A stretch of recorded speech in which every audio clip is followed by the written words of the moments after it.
Welcome everyone. My name is Dave Harding. I'm professor in sociology and faculty director of the CRELS program, which is an acronym for Computational Research for Equity in the Legal System, which is a National Science Foundation funded training grant for Ph.D. students here at Berkeley. And today is the first talk in our spring speaker series for the CRELS program. And our talk today is co-sponsored by the Berkeley Institute for Data Science, or BIDS. And just a quick plug for our next talk, which is April 1st, and AJ Alvaro from Cornell is coming to talk then. We hope to see you then right back here on April 1st. Today we'll hear from Alex Roehrkasse, who is assistant professor of sociology and criminology at Butler University and a Berkeley Ph.D. graduate. We're very excited to welcome back. His talk is titled The New Contours of Mass Incarceration, and his research focuses on inequality, victimization, punishment, families and children, and quantitative and historical methods. His work has been published in the American Sociological Review, Demography, Proceedings in National Academy of Sciences, Science Advances, Social Forces, and other leading journals. So please join me in welcoming. Thanks, Dave. Okay, thank you so much for being here today. I'm really excited to be here. As Dave said, I was trained downstairs on the 4th floor, and so it's fun to be back in the social sciences building. I want to thank Dave and Harpreet for running this very cool program. I want to thank Sarah for making my visit possible. So I don't know your preferred rules of engagement here, but I'm very happy to take questions on the fly. So if you have a question as I'm talking, particularly if anything's unclear, please just flag me down. I'm happy to handle questions on the fly. My talk today is about what I understand to be a pretty big change in the contours of inequality in imprisonment in the United States. Most of what I'm going to be talking about today are a variety of findings that come from 2 papers I've published recently with a co-author, Chris Muller, who's formerly of the sociology department here, now at Harvard. Chris and I are still working in this area. We're sort of following up on some of these results. So I'll talk about a little bit about some work in progress, really more about sort of future directions we're hoping to take this work. And my goals for the talk today are really threefold. First, I want to describe some of these inequality trends in prison admissions in the United States, particularly regarding racial inequality, class inequality. I'll talk about class inequality. Really, mostly I'm going to be talking about educational inequality today. We can talk about sort of whether or not that's a good proxy for class, but empirically speaking, I'm mostly going to be talking about educational inequality. And then I'll talk through some candidate causes of these inequality trends, some things that might be driving some of these trends. I'll talk a little bit about some of our early efforts to understand these causes, though as you'll see, what I mean by a cause in each case is a little bit different. And then I want to honestly offer a pretty big caveat for a lot of the initial evidence that I'll present to you. And I'll talk about how actually a lot of these pieces of evidence about prison admissions are meaningfully complicated by evidence about inequality in vicarious contact with the prison system through family members, through neighborhoods. And so I'll talk through some seeming paradoxes in inequality in the lived experience of mass incarceration. I'll introduce some ideas that I think are helpful for reasoning through some of these paradoxes, thinking about the lived experience of incarceration more holistically. Okay, so regarding these changing inequality patterns, how do social and legal scholars currently think about these inequalities? What are Chris and I in these papers doing to kind of intervene in this conversation? What do we learn from these interventions? At the risk of gross oversimplification, I do think it's still helpful to describe, on the one hand, kind of a fairly predominant narrative about mass incarceration over the last half century or so that was very much popularized by the 2010 publication of Michelle Alexander's The New Jim Crow. And Alexander draws our attention in particular to the war on drugs as a campaign of racialized social control, one that's functionally consistent with prior regimes of racial domination. But Alexander's account really draws our attention to disparities in the prison system. The disparities that most warrant our attention, warrant action, are racial disparities. And the primary drivers of these disparities are things like drug enforcement, drug sentencing. So just a matter of emphasis, but but a clear emphasis. This narrative is not without its critics, as I'm sure many of you know. And so on the other hand are a variety of scholars who have pointed to a number of facts that are somewhat inconvenient for this narrative. So for example, the role of the Black political leadership class in driving or shaping a lot of America's punitive turn. Or the fact, as John Pfaff has pointed out, that fewer people in American prisons are there for only non-violent drug offenses than we sometimes assume. So these critics are by no means in consensus about everything, but they tend to believe that Alexander's account undersells or downplays the role of violence and violent crime in explaining inequality trends in American imprisonment. And that the account also sort of downplays the extent to which poor people, lower class Americans of all racial identities have been targets of the prison system. I think this debate has been helpful in many respects, but to be honest, I think there are two really important limitations with this debate, at least as I've kind of construed it. One is that the evidentiary basis for some of the claims making about these inequalities is sometimes a little bit thin, or at least unsystematic. And so one of the things we're trying to do here is just bring more systematic data to this debate about racial and class inequality in imprisonment. Another problem, though, is that it's maybe a little bit out of date. So Alexander and many of her critics were writing from what we now know was sort of a high watermark of mass incarceration, or at least I hope it is. And so now, sort of looking back from where we stand now, this begs some questions about inequality patterns in this, what appears to be somewhat of a new era of sort of modest decarceration. So we'd like to know how things look more recently. And so just on a very basic level, we're going to start from a set of questions about how it is that racial and class inequality in prison admission rates in the United States have changed in the 21st century. How does this compare to trends that we know more about in the late 20th century? Credit where credit is due, our approach is very much informed by the earlier work of Bruce Western, who in his 2006 book documented pretty high levels of racial inequality in prison admissions. So these are rate ratios, say comparing the Black prison admission ratio to the white prison admission ratio. So high levels of racial inequality, but levels that were relatively stable over the period that he was examining.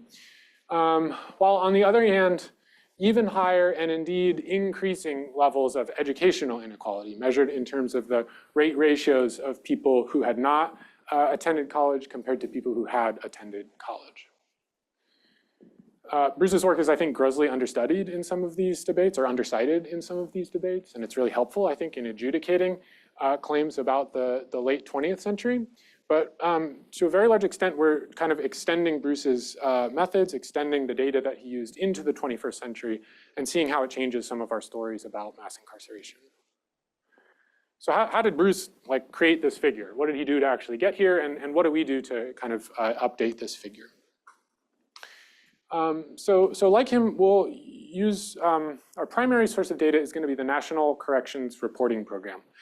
The NCRP is really the primary administrative data resource for sociodemographic information on people entering prisons in the United States. So information about people's race, ethnicity, educational attainment, things like this. This is really the best place to go for information like this. Yeah, clarifying question? We'll talk about geographic inequality. I'm happy to talk about sort of rural-urban divides a little bit more. Hold on for just 1 second. I'll talk a little bit why that's difficult. Yeah. So the NCRP, though, is only tracks admissions to state prisons. So I'm not going to talk about federal prisons today. It's important to acknowledge dynamics there are actually pretty different. So other people should do that work. The main problem with the NCRP, and I just want to be transparent that this is probably the biggest limitation in our study, is that the reporting has actually gotten quite good in recent years. The NCRP captures almost every state every year these days. Not so much true in the 80s and 90s. So there are a lot of states that are not regularly reporting to the NCRP in earlier years. Okay? In a variety of sensitivity analyses, what we do is try to impute missing values of variables in observed or reported prison admission records. So if we have a record and there's missing information in it, we're often imputing that information, missing information about people's ethnicity, more often their educational attainment. We find that our sort of strategies for dealing with missing values our results are not really sensitive to different reasonable approaches. But this is different than missing records altogether. So there are very many records that just don't show up in the NCRP. And I want to be clear that we are not trying to impute the counts of records that don't get reported to the NCRP. If we were to use the NCRP just to tabulate admissions to state prisons, we would have wildly erratic figures just as a function of irregular reporting to the NCRP. So what we do instead is supplement our approach with data from the National Prisoner Statistics Program. And this is a much more reliable count of all people admitted to prison in any given year. The problem is we don't have the same level of sociodemographic detail in those data as we do in the NCRP. So trying to leverage the demographic detail of the NCRP and the reliability of the NPS and combine them to get some sort of count of admissions by race and educational attainment. Okay, so we'll use these sources to count admissions, and then we'll calculate population rates of admission using population data from the merged outgoing rotation groups of the current population survey.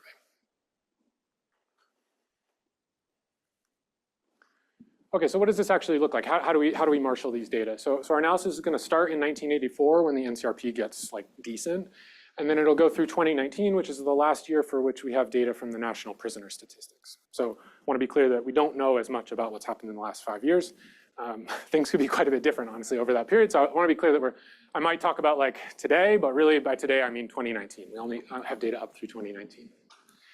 We're going to focus on Black and white non-Hispanic people. We're working on incorporating more Hispanic people into our analyses, but I won't be showing any results for Hispanic folks today.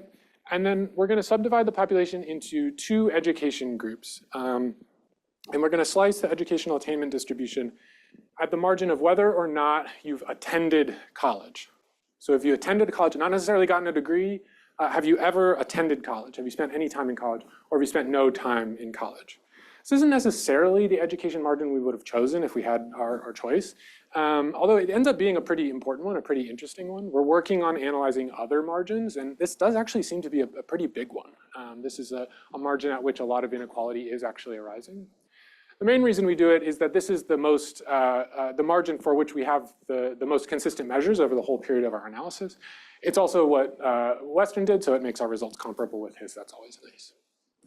And so the way we're going to combine these two sources of data to get a count of prison admissions is that in any given year, we'll look at what proportion of all admissions observed in the NCRP, whether it's from 20 states or 45 states or 50 states, what proportion of prison admissions observed in the NCRP correspond to each racial and educational group. So what percentage of observed records belong to, say, Black Americans who had attended college or white Americans who had not attended college. So we'll calculate a proportion corresponding to each year, racial and educational group, and then we'll multiply that proportion by the much more reliable count of all prison admissions in any given year. And so by multiplying the NCRP proportion by the NPS count, we'll get an estimate of the number of admissions for each year, each racial group, each educational group. Then we'll just use our population data to calculate a prison admission rate. So nothing too fancy. What do we find? So here are prison admission rates annually from 1984 to 2019, stratified by racial group and educational group. I think most striking is obviously the very, very high prison admission rate for Black Americans without a college education over the whole period of our analysis. Obviously, this meteoric rise in the late 20th century, but it's fallen by about half gradually over the last 20 years or so. Also striking is this initially low but steadily increasing rate of prison admissions among white Americans without a college education. This is absolutely a large increase, but because of the low initial levels, proportionally it's a huge increase from about 200 per 100,000 to about 1,200 per 100,000. So it's about a 6-fold increase for that group. It's a pretty striking increase. Obviously much lower admissions among people who have been to college, so it's a little bit hard to interpret these trends. I promise I'll get you there. But you can see that for any college Black Americans, the rate has been decreasing since about 1990 or so. It's hard to even see any change for white college educated Americans, but it's actually steadily increasing over the whole period. Okay, this is talk about inequality though. So how are we going to measure inequality? How do we think about inequality in prison admission rates? We think it's most helpful to think in terms of rate ratios. So I'll be showing you evidence where we divide the Black prison admission rate by the white prison admission rate in any given year for any given educational group. And then conversely, we'll divide the no college rate by the any college rate for each racial group. What do these rate ratios look like? Obviously, in the early part of our analysis, racial inequality, at least between Black and white Americans, was pretty extreme. So the sort of pattern here is the same. Obviously, inequality is a little bit higher for people with any college. But Black Americans were roughly 8 times more likely to enter prison in any given year than their white counterparts in the early part of our analysis.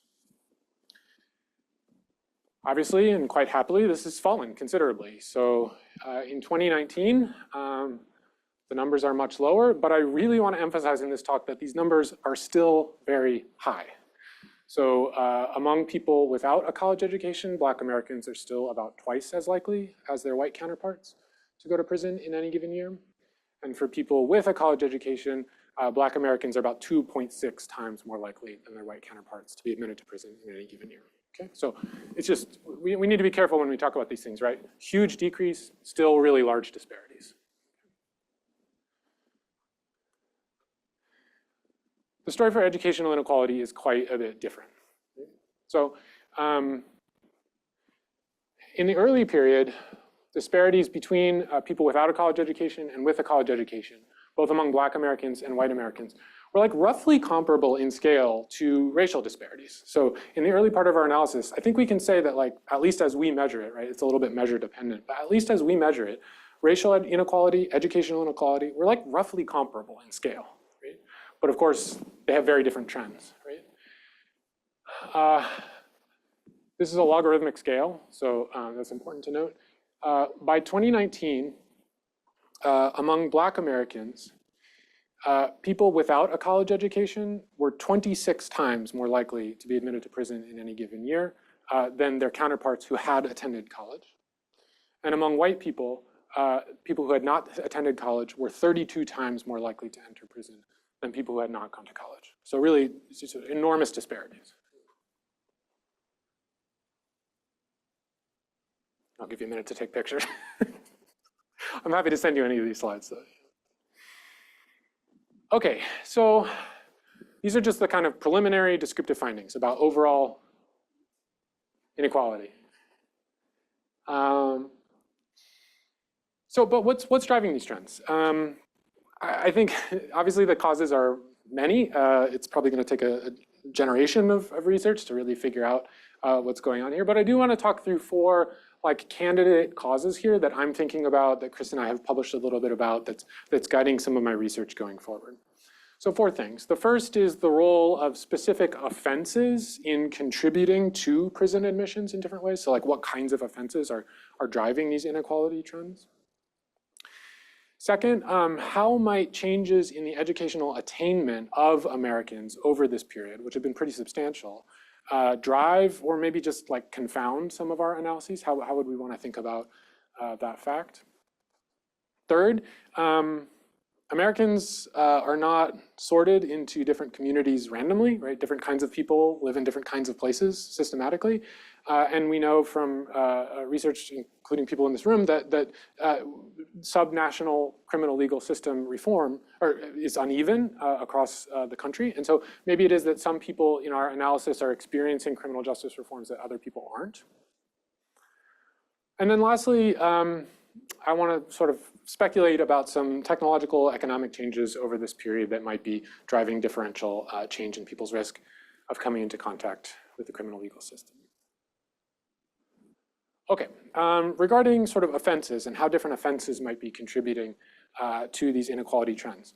Recall that part of what was at stake in this debate, at least as I described it, is not only the relative salience of racial and educational inequality, but also the kinds of offenses that were driving it. How important were drug offenses? How important is violent crime to explaining some of these stories?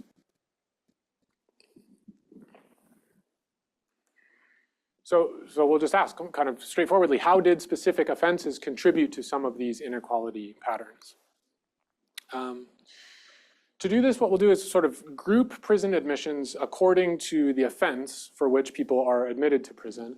And we'll use the Bureau of Justice Statistics classification scheme for doing this. BJS tends to classify offenses into 5 different categories: drug offenses, violent offenses, property offenses, public order offenses, and then a kind of catch-all other category. It's important to note that admissions get classified according to the most serious offense. So that's the offense with the longest sentence. Many people are admitted, though, for multiple sentences. And so this does generate some complications. I'm happy to talk about them in the Q&A. If we don't think carefully about how admissions are classified according to offense, we might lead us to some erroneous inferences. But it's important to understand that the estimated prison admission rate for each year, racial group, and educational group is just the sum of all of the offense-specific rates for that group. So we can just add up the offense-specific rates to get to the overall admission rate. And then the rest of our calculations are just the same as before, except that we're indexing our count of admissions by the offense category.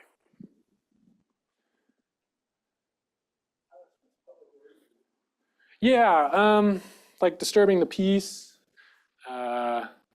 I think that like resisting arrest goes in there, not in the violent category. Things where you're like causing trouble, but not necessarily harming someone or don't intend to harm someone. Drunk driving might be in there. You'll see I'm really gonna talk about the first 3. The last 2 just actually don't matter all that much, so I haven't thought all that much about it. Yeah, I don't actually know too much what goes in that category. Yeah. Small stuff, yeah. Well, but these are people who are going to prison, not jail, right? So it's not, strictly speaking, really small stuff. Yeah. So, yeah. Okay, so what do we start to see when we stratify our previous analysis by the offenses that lead people to be admitted to prison? So here you see for each of our 4 groups, each ribbon represents an offense-specific admission rate, and these ribbons are stacked. So you can think of the top ribbon as being the total admission rate that I showed you in the previous slides, but now you just see it kind of broken down by the different offenses that are contributing to it. So note that each panel has a different scale here, so we shouldn't be sort of comparing the panels. Really what we're interested in here is like, how do these ribbons sort of compose the total admission rate? And the most important thing to take away from this slide is that it really is these 3 offense categories, namely drug, violent, and property offenses that are contributing to the bulk of admissions, but also the majority of change in admissions. And so it's really those 3 offense categories that we're going to focus on just for simplicity in the rest of our analyses. What do we see when we start to compare the scale of admissions, though, across these different offense categories? Well, in some cases, say for white Americans without a college degree, the offense-specific patterns look pretty similar to one another, and therefore also pretty similar to the overall admission rate. So not a lot of interesting things happening for white, no college educated people, for example. In other cases, though, there are some interesting qualitative divergences. So if we look at the no college Black American group, the highest lines here, we see that for drug offenses, as well as property offenses, admission rates have declined pretty substantially, although obviously at different rates. This is not true for violent offenses, right? Admissions for violent offenses among Black Americans with no college education have kind of leveled out over the last 20 years, not showing too many signs of change. One consequence of that leveling out is that racial inequality in admissions for violent offenses has decreased much less than it has for drug offenses and property offenses. Less interesting to say about inequality in educational inequality in admissions stratified by offenses. But honestly, this is not why we did this stratification. What we really want to do is decompose the overall admission rate and ask, like, to what extent did the offense-specific rates contribute to overall inequalities? How much can we attribute racial inequality? How much can we attribute educational inequality to drug admissions, to violent admissions, to property admissions? So how do we do this? define some set of offenses O prime that's essentially those 5 offenses that I said minus any particular offense. So O prime is just all the offenses less offense O. And then we'll define a counterfactual rate for Black Americans, where what we do is substitute, let's say we're talking about drug offenses. We'll substitute the white admission rate for drug offenses, but retain the Black rate for all the other offenses. So essentially what we're doing here is asking how much the total racial or total educational inequality in admissions would be different if admissions for one specific cause were equalized. Okay? We do the same for no college people, where we substitute the any college rate for one specific offense, retain the no college rate for all the other offenses. And then we take essentially a ratio of the rate ratios, where we divide the observed rate ratio, so the evidence that I showed you before, by the counterfactual rate ratio. And then this estimand phi here essentially tells us the factor by which overall inequality, as we actually observe it, increases as a result of inequality in admissions for a particular offense. So say for drug offenses, phi hat would tell us here, like, how much does racial inequality increase as a result of inequality in drug offenses, right? Compared to a scenario where drug offenses were actually equal across these two racial groups. Okay? So what do we see when we do this decomposition? So racial inequality is on the top, educational inequality is on the bottom. I've drawn a line here at 1. If the line were at 1, it would essentially say that that offense contributes nothing to the overall inequality. And so the trends here, the lines indicate the factor by which, how many times by which the disparity increases as a result of inequality in that specific offense. So it's a little counterintuitive, I grant. Essentially though, higher values mean that that offense is contributing more to overall inequality. Okay? What do we see? It's actually quite interesting, quite striking how similar 3 of these panels are. The patterns for racial inequality among people with and without college, and the patterns for educational inequality among Black Americans are strikingly similar. What do we see in these 3 panels? Property crimes are the primary driver of inequality in the earliest parts of our analysis. So this dotted green line, property crimes are here driving most of the inequality, the greatest share of the inequality. But then in the decades surrounding the turn of the century, we see this huge increase in the significance of admissions for drug offenses. And that's sustained for a couple decades, but then it starts to drop off pretty meaningfully over the last 10 or 15 years. And then meanwhile, the significance of violence or violent offenses sort of either remains stable or starts to somewhat increase, such that toward the end of our analysis, for each of these 3 dimensions of inequality, violence starts to emerge as the primary driver of disparities of these 3 types. Okay, patterns are a bit different though for educational inequality among white Americans. So some things are similar, right? We see this steadily declining significance of property crimes for all kinds of inequality here. Although for educational inequality among white Americans, it just remains absolutely more significant. Property crime is the main driver over the whole period of analysis for this group. The main difference is that the significance of drug offenses to educational inequality among white Americans starts out very small, as it does for all the other groups, but rises steadily over the whole period of analysis, such that it's now one of the main drivers of inequality for that group.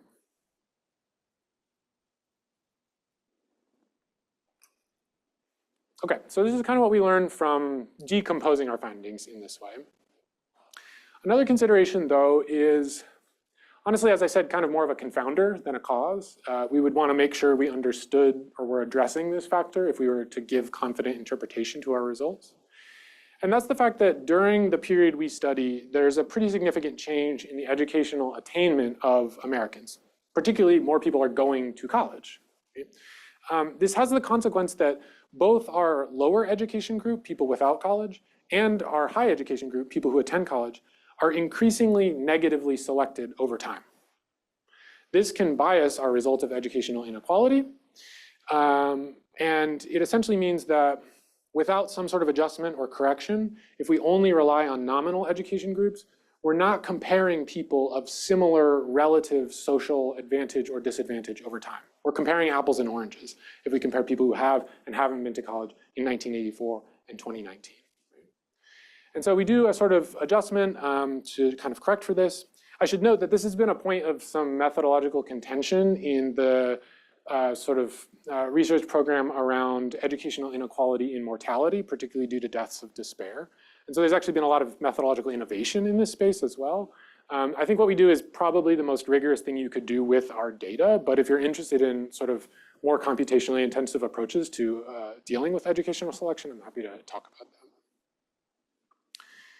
Okay, so essentially we're asking here, like, to what extent are these changing levels of educational attainment contributing to our results? Might they be biasing our results? What do we see if we were to control for this changing selection? I'm going to spare you the math here and just kind of reason through some illustrations. So what do we do here? Recall that in our main analysis, we're comparing people who have and have not been to college, so just two groups, right? In our adjustment, what we do is split that lower group into two more detailed groups, people who completed 4 years of high school and people who didn't complete 4 years of high school. The completers, we don't actually know if they have their diploma or not, but we'll just call them high school completers and we'll call the other folks high school dropouts. Okay? So this figure is for Black Americans and white Americans, the proportion of the population. I should have said earlier, this whole analysis focuses on people aged 20 to 39. So this is the proportion of the population who fall into these three more detailed education groups. Okay? So first what we do is calculate a prison admission rate for each of these three more detailed groups. Right? It'll obviously be the same for this any college group, that doesn't change, but we're calculating two different admission rates for these two different detailed educational groups. Then what we do is calculate the proportion of people falling into the no college or any college group in 2019. And 2019 will be our reference year. It'll be the year to which we index everything. We're trying to replicate conditions in 2019. So that's this dotted line here. So in 2019, 60% of Black Americans in this age group had attended college, 40% had not. Slightly different numbers for white Americans. Okay, so you want to think about that dotted line as being like a threshold that we're trying to reproduce in any given year. We're trying to redistribute people so that they fall either above or below that threshold. Then what we do is essentially ask what proportion of the high school completers, this middle group, fell above or below that line in any given year. So say in 2000, this proportion of high school completers would have attended college if we put them in a time machine and move them up to 2019, given their position in the educational distribution in that year, right? And then the last move we make is to essentially calculate a weighted average of the detailed admission rates in any given year. So for our no college group, what we're going to do is essentially add up this chunk of folks and this chunk of folks and calculate a weighted admission rate for them.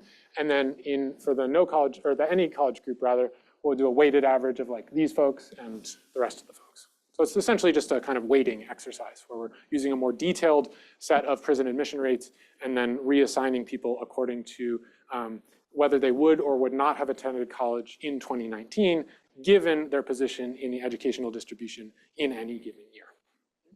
Okay.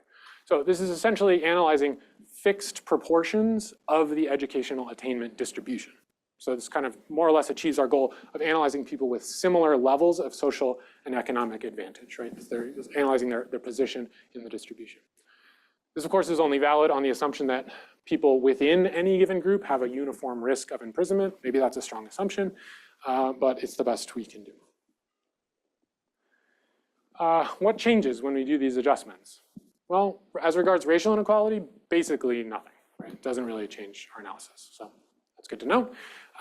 As regards educational inequality, though, things do change a bit. So the red line is our sort of adjusted results. Black line is without the adjustment. So you can think of these as analyzing nominal educational categories, these as analyzing the kind of fixed proportions of the educational attainment distribution.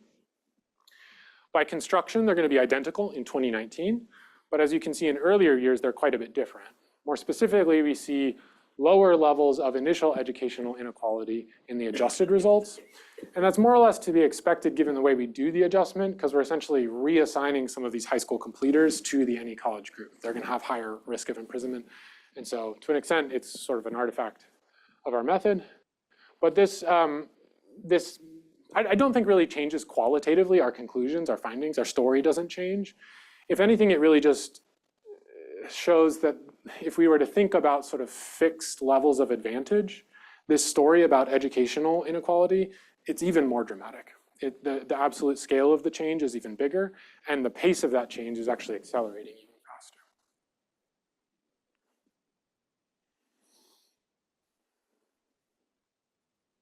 Okay, I want to briefly talk through a couple more candidate causes that Chris and I are now just kind of starting to work on. So I won't show you any evidence here, but I'll kind of like reason through how we plan to go about studying some of these things. So the third consideration is that any explanation for these inequality trends would ideally account for the fact that the people we study are non-randomly sorted into different places, right?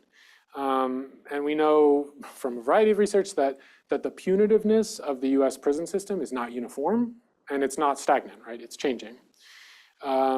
Catherine Beckett and her colleagues have shown recently that the ratio of prison admissions to crime rates or to arrest rates is actually decreasing in urban areas, but increasing in rural areas.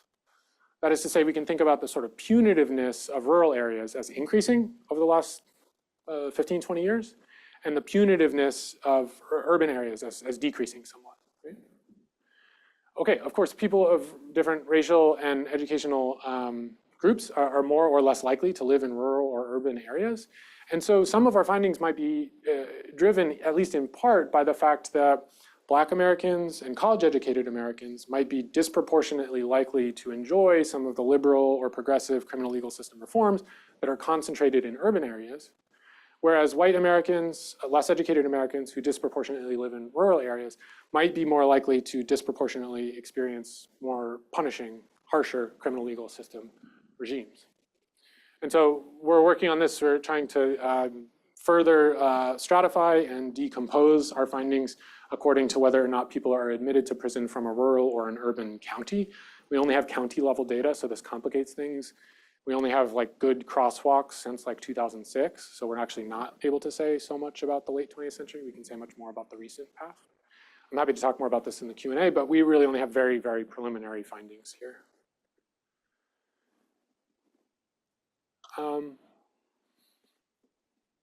Another striking feature of our results is that the inequality patterns we document correspond very closely to some of the inequality patterns documented by Ann Case and Angus Deaton in their research on changing life expectancy and changing mortality. They also correspond very closely to some recent research by Raj Chetty and his colleagues on changing patterns of socioeconomic mobility. This points us to think about factors, honestly, beyond the criminal legal system, factors that shape Americans' life chances more broadly, right? That might explain not only mortality, not only socioeconomic mobility, but also imprisonment risk. So one of the things we're doing now is to, I think more carefully about the degree to which this is consonant more generally with arguably with Bill Wilson's thesis about when work disappears, right? To what extent are some of the changes we're currently seeing among low college or no college white Americans the result of decreases in demand for low-skilled labor that earlier hit Black Americans in the late 20th century, Black Americans without a college education. And so one of the things we're doing to try to understand the changes in labor markets and their effect on imprisonment rates is to combine data, our imprisonment data, with data on local labor market exposure to automation. So these data come from Darren Asimoglu's recent paper on robots and jobs. And we're trying to ask the degree to which exposure to automation, which we now know had a really significant effect on both employment and wages, might also explain some of the changes we see in imprisonment trends.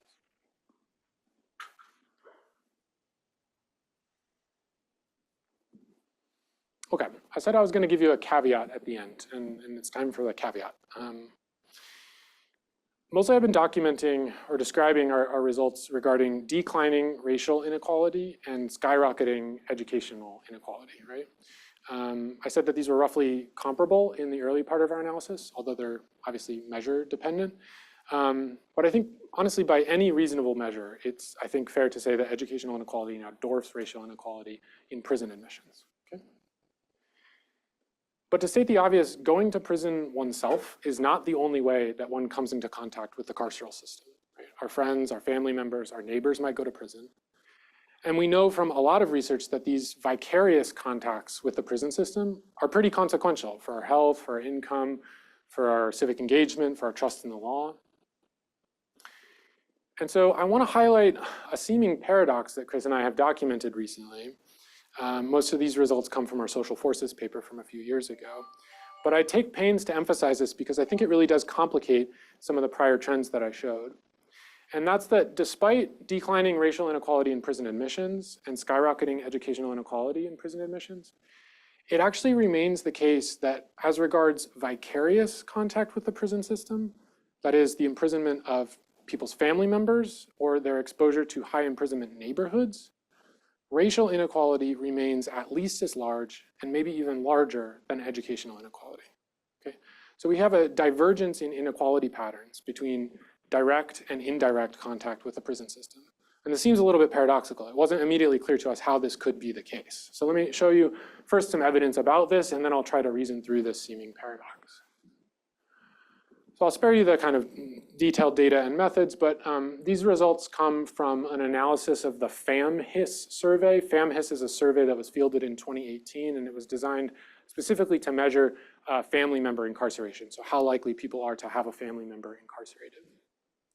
So we look more specifically at the imprisonment, not just the incarceration, but the imprisonment of a close family member. So a spouse, a child, a parent.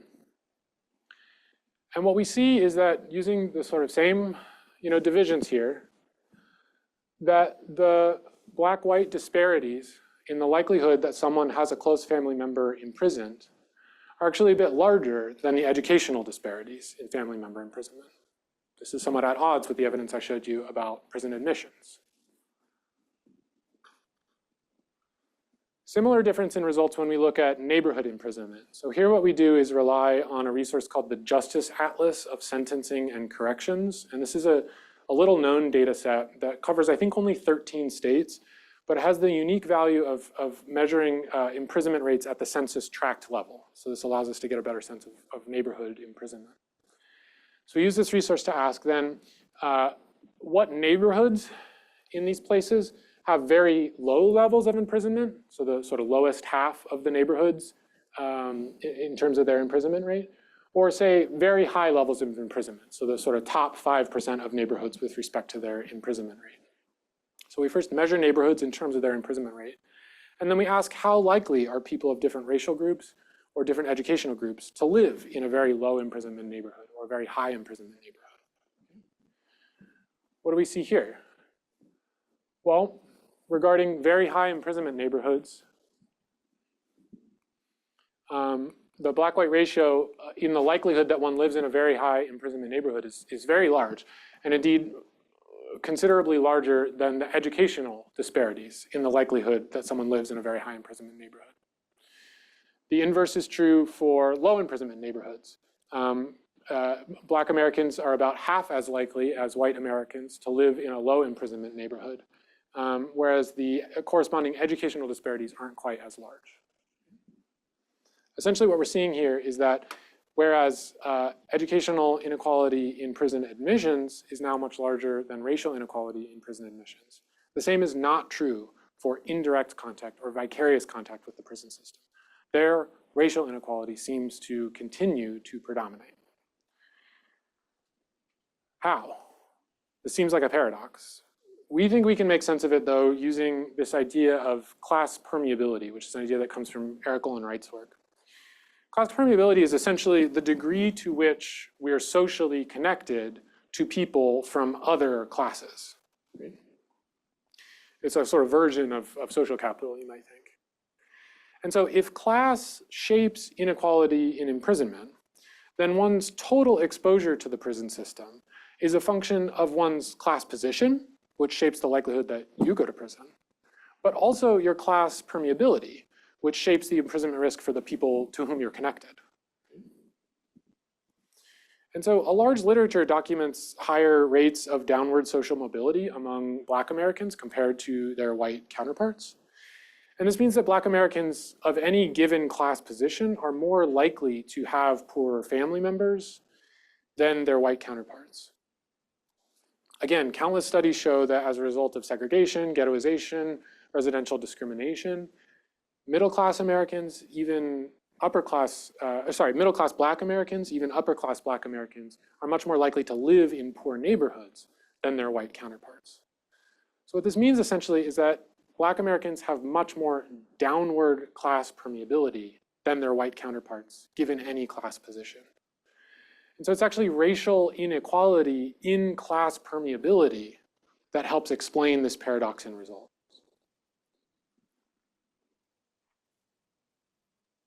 It's racial inequality in class permeability that really helps us explain how persistent racial inequality in vicarious contact with the prison system can continue even in an era where racial inequality in imprisonment is declining and class inequality in imprisonment is skyrocketing.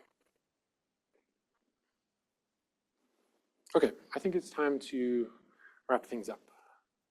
So what have we learned by way of conclusion?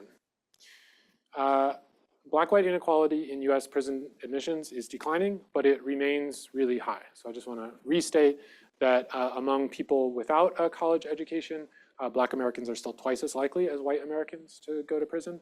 Among people with a college education, Black Americans are 2.6 times more likely to go to prison than their white counterparts. Meanwhile, educational inequality in prison admission is just skyrocketing. So depending on whether we're talking about Black or white Americans, people without a college education are somewhere between 24 and 32 times more likely to be admitted to prison in any given year than people who have attended college. Drug offenses really did drive high Black inequality in high Black-white inequality in prison admissions during the war on drugs. But in more recent years, it's been violent offenses that are now the primary driver of both Black-white inequality among people with and without college, and also educational inequality among Black Americans. And so to kind of return to this debate, I think our findings do largely corroborate Alexander's account about what happened in the United States during the war on drugs. But I think some of her critics are vindicated in their description of more recent years. And so maybe it's a cop-out. I think the diplomatic answer here is that actually both sides are right, but they're actually right about successive, somewhat distinct historical periods. Alexander, looking backward, really was describing accurately what was going on in the United States at the time. In more recent years, I think we need to update some of these accounts about both the primary contours and also the primary drivers of inequality in mass incarceration. I think it's important to clarify that educational selection does not account for our findings. They're not an artifact of the changing educational distribution in the United States. And I want to restate this caveat that patterns of vicarious exposure significantly qualify any claims that someone might make about the declining significance of race to mass incarceration. Right? Across generations, racial differences in residential attainment and social mobility have led to really large racial differences in what we call class permeability. And this makes racial inequality in vicarious exposure to the prison system at least as large as educational inequalities. And so I think this helps us see that we would do well to think not only intersectionally, but also holistically about the lived experience of mass incarceration, not only the likelihood that we go to prison, but the likelihood that our loved ones, our community members go to prison. I think this helps us understand much better the new contours of mass incarceration in the United States today and beyond. That's my talk. Thank you so much for your time and attention. If you have questions, or you can email me or find out more about my research on the website. Thanks. Thank you so much. Yeah. If you have questions, just raise your hand. We have approximately 10-ish minutes. Questions, observations? Hi. Hi. Are you familiar with Paul Butler's paper on his belief that incarceration is not a solution for various offenses, but rather Black men should be returned to the community where their community would take care of them rather than going into prison. And he puts forward that African American jurors should not convict African Americans for low-level offenses. I'm not familiar with the paper you described, but I think I'm broadly sympathetic to the argument. Yeah, it was very controversial, and it was in a lot of places. You know, just the idea that rather than incarceration, that sending Black men with low violent, nonviolent offenses back into the community, because that reduces just what you were talking about, the exposure to the prison system to the community. Yep. Yeah, I think the sort of preponderance of evidence indicates that we could sort of significantly decarcerate the population with probably net positive effects on sort of net negative effects, I guess, on crime rates in the United States. And it's needless to say that this would have a host of positive social effects as well. Yeah. Sure. Neil Flickstein, Sociology. At the end of this, we talked earlier about policies. And so if I was to walk away from this and say, well, what we should be doing is working on sentencing policies or giving people more education or worrying about drugs in the rural areas of America, where do you come down on that? Yeah. Does that make sense? It does make sense, yeah. So I think part of my answer sort of dovetails with my previous one. I think that you know, we're not looking here at the sort of consequences of incarceration, but if we take incarceration all else equal to be something that we would prefer not to occur in the United States, like I think you're asking like how might we achieve both lower levels of incarceration, but also lower disparities in incarceration. So those are the ends you're kind of trying to, okay, so if we wanted to decrease incarceration in the United States and we also wanted to decrease disparities in incarceration, what would we do? I think obviously many of the solutions lie in the criminal legal system themselves, right? I think that, I didn't show you sort of my evidence from urban-rural divides, but I think there's mixed evidence that some of the criminal legal system policies that have been concentrated in urban areas are having decarcerative effects, but also effects that decrease disparities, particularly racial disparities. But I think the fact that our inequality results are so consistent with a variety of other outcomes like mortality and especially mortality seem to indicate that like what we're documenting here in terms of incarceration is like an epiphenomenon of deeper inequalities in life chances in the United States. So when we say that imprisonment is increasing among this population, essentially what we're saying is like the opportunities that this group faces for gainful employment, meaningful engagement in a community are decreasing, right? And so I'm quite sympathetic to arguments that many of the solutions here actually lie outside of the criminal legal system, right? I'm a big supporter of a full employment industrial policy. I think that would have probably the single largest effect in decreasing some of the disparities that we see here. But obviously that's expensive and fairly radical. So yeah.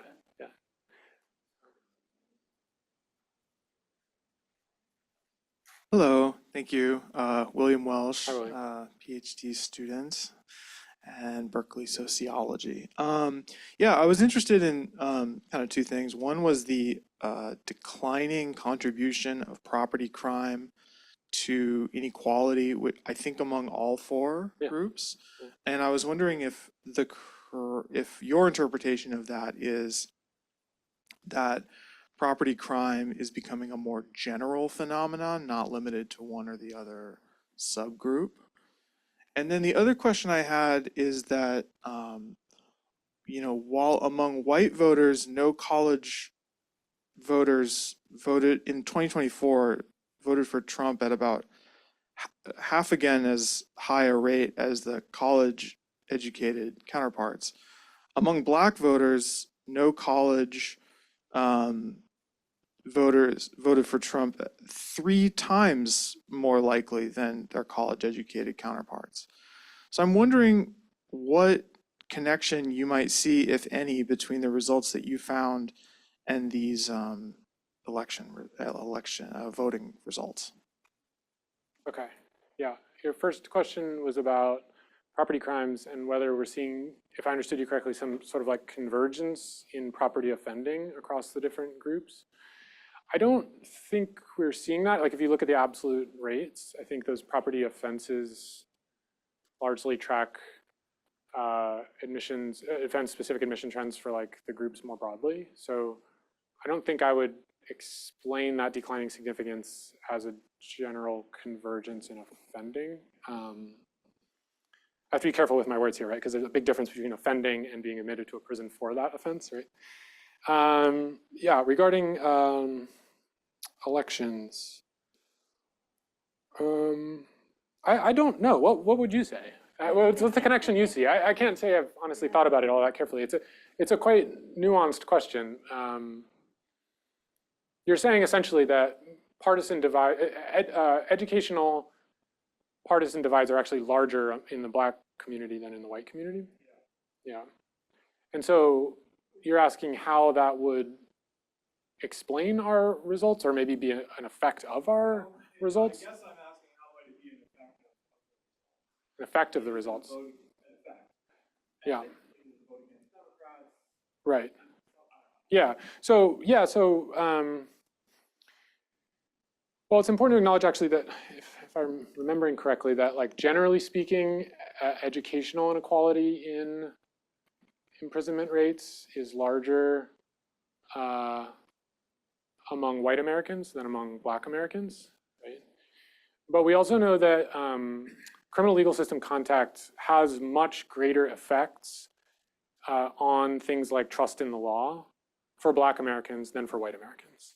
So I think that's part of what might be going on, or like a connection point between what we're talking about and what you're describing, where the class disparities in incarceration among Black Americans have this outsized effect on the politics of low college or no college Black Americans that might sort of contribute to the fact you see these actually outsized partisan divides among the Black community that aren't necessarily reflected in the prison admission statistics. Yeah.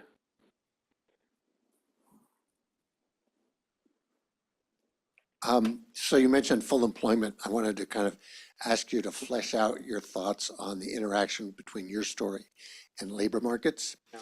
I mean, that could be anything. It could be, over aggregate unemployment or sectoral or regional. But I guess specifically, I wanted to ask about the last few years when we've moved towards full employment and we've actually had a reduction in economic inequality. How do you think that would affect your story? And I mean, is it too soon to tell? Or do you already have some sense of what impact that's having on this kind of inequality? Yeah. So you've got me with my back against the wall as regards like, say, racial and educational disparities in employment rates over the last 18 months or something. I don't know those. But look, I think that we need to think very seriously about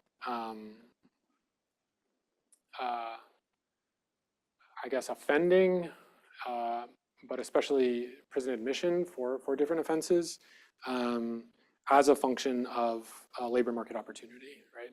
I think there's decent evidence, a growing body of evidence that shows that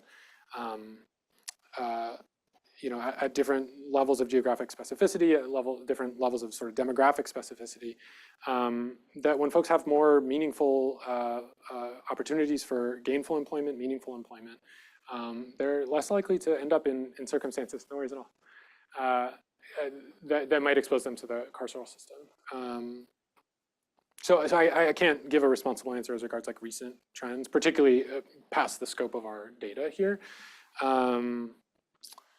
But I do think that for me, it's a policy area where we should be thinking more seriously, more aggressively.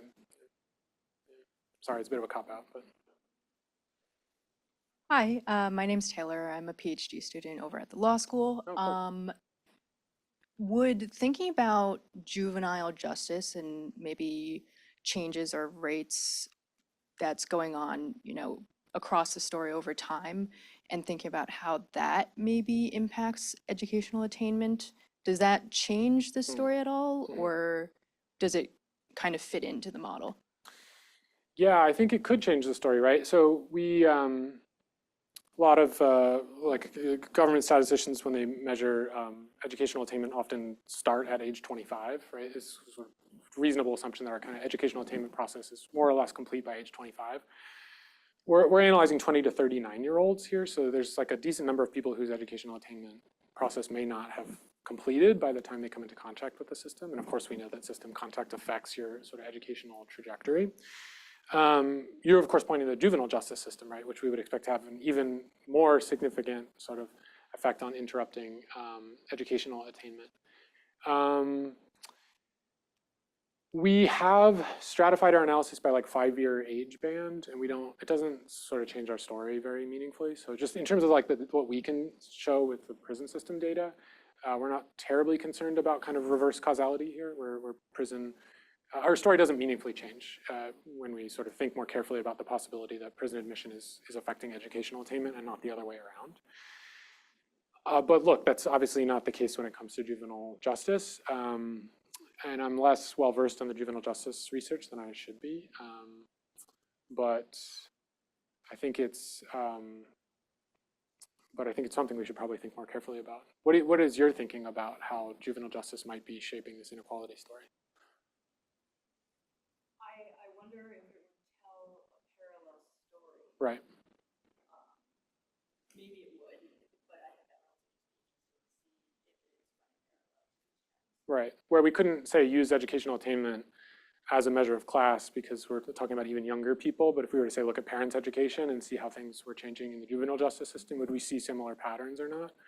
Yeah, that's a very good question. I'd be willing to bet whether we are, or we would, but I don't yet know.